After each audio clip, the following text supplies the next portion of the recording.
5 فروری جو پاکستانی قوم کشمیریوں کے ساتھ یکجہتی کا اظہار کرتی ہے، گو کہ پاکستانی اور کشمیری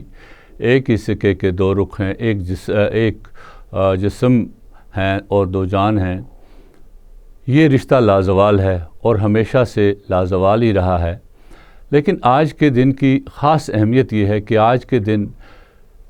مقبوضہ کشمیر کے ان نوجوانوں کو، ان بزرگوں کو، ان ماؤں اور بہنوں کو یہ پیغام جاتا ہے کہ آپ کسی بھی طرح اس جدوجہد میں اکیلے نہیں ہیں۔ پاکستان کی 25 کروڑ عوام آپ کے ساتھ ہے، پاکستان کی حکومت آپ کے ساتھ ہے، پاکستان کی تمام تر سیاسی اور مذہبی جماعتیں اور تمام مکتب فکر آپ کے ساتھ ہیں۔ اسی طرح ہندوستان کو یہ پیغام جاتا ہے کہ ان کے مظالم کے باوجود، ان کی ہٹ درمی کے باوجود، پاکستان کشمیریوں کی وکالت، کشمیریوں کی جو حمایت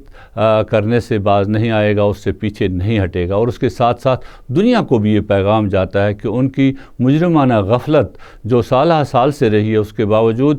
پاکستان اور پاکستان کی عوام، پاکستان کی فوج ان کے مردہ ضمیر کو جگانے کے لیے، جھنجھوڑنے کے لیے ہمہ وقت کوششیں کرتی رہی تاکہ کشمیریوں کو ان کا بنیادی حق خود ارادیت ملے۔ کشمیری جس بے جگری سے اور جس عزم اور حوصلے سے بھارت کے خلاف نبرد آزما ہے، یہ اپنی مثال آپ ہے، لیکن پاکستان کی یکجہتی ان کے لیے اور حوصلے بڑھاتی ہے اور ان کو یہ ہمت دیتی ہے کہ وہ ہندوستان کی مکارانہ سازشوں کا